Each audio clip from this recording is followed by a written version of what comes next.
calling for freedom from the campus of their university in the Iranian city of Zanjan. Across the country, universities and schools have become sites of mass protests, many of them led by female students. Reports of plainclothes police being deployed to campuses have stirred concerns of a further lethal crackdown against young, peaceful protesters. President Ebrahim Raisi admitted to what he called certain shortcomings in the country, but the Iranian leader still stuck to the official line. The enemy is aiming to reduce our social capital. It wants the people to lose hope, and it wants to exaggerate our weaknesses and shortcomings. We don't deny weaknesses and shortcomings. Raisi echoed claims made earlier by Iran's Supreme Leader Ayatollah Ali Khamenei. He had accused enemies of Iran, the US and Israel, of fueling protests to destabilize the country. Khamenei has refused to acknowledge widespread opposition to his religious government. Activists say he is simply trying to silence internal dissent. The current government in Iran has built the power on lies and on killing people.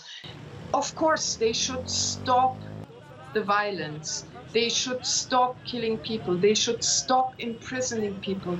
And they should listen to people. People say it clearly all over the country since so many decades. They don't want a religious government. Despite the violent suppression that has so far killed dozens, protests have shown no signs of dying down. Now, where President Ebrahim Raisi has called for national unity in the face of ongoing anti-government protests in the country. Raisi blamed the unrest on the U.S. and Israel, echoing comments by Iran's supreme leader. Anti-government demonstrations continue to spread to universities and high schools across Iran. The protests began after the death of 22-year-old Mahsa Amini following her arrest for allegedly violating the Islamic Republic's strict dress code. Meanwhile, people are taking to the streets to show their support. Europeans have come out in solidarity for women leading the fight for justice in Iran. Here in Paris over the weekend, thousands rallied to support Iranians facing a brutal regime at home. European Parliament President Metsola echoed their message, paying tribute to women who gave everything in their fight. We are with you. Mahsa Amini will be remembered just like Hadis, Minou, Azaleh, Hananeh, Hayadeh, Mahsa, Norka, and many, many others, for women, for life, for liberty. Across party lines, European lawmakers are showing their support. It's totally unacceptable in 21st century to accept that one woman can be killed for defending their own rights.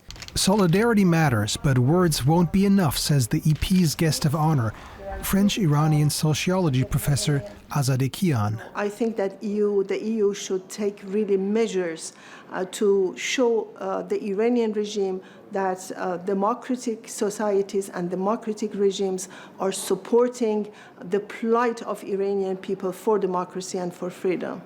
The European Union's top diplomat, Josep Borrell, said the EU will continue to consider all the options at its disposal. Ahead of his speech, some member states have been more precise. EU countries are preparing action against Tehran.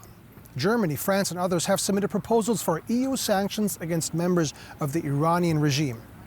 This includes travel bans and asset freezes.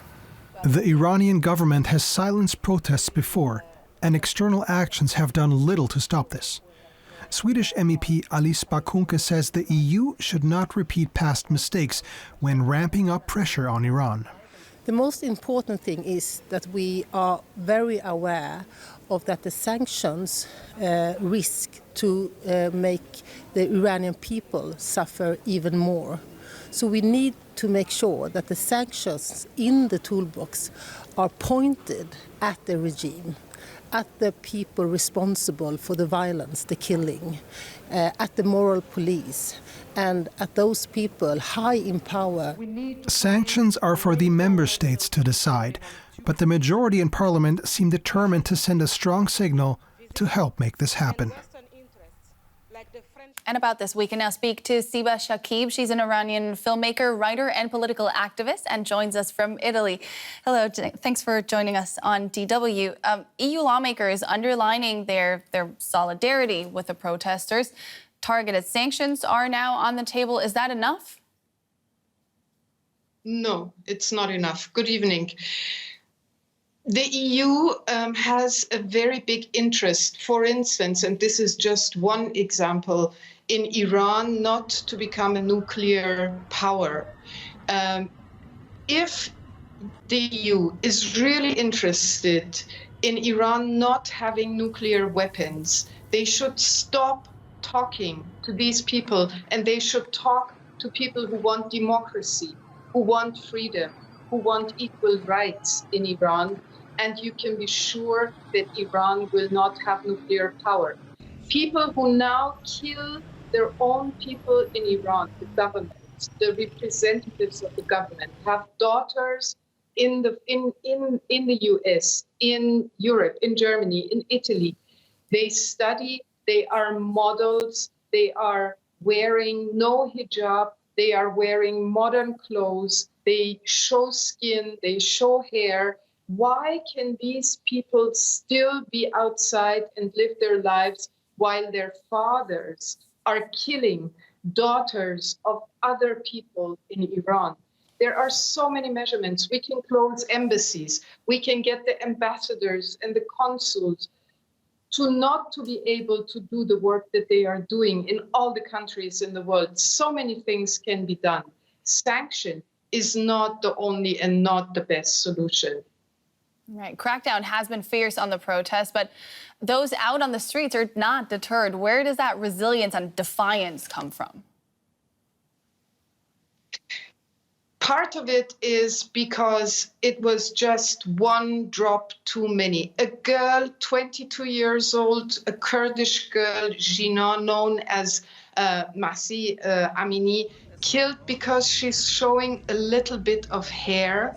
I mean, how dangerous is hair that you have to kill a person for that? It was just that one drop that was too many. And then, of course, a lot of the power comes from the fact that so many women and girls take the streets and they are leading the demonstrations.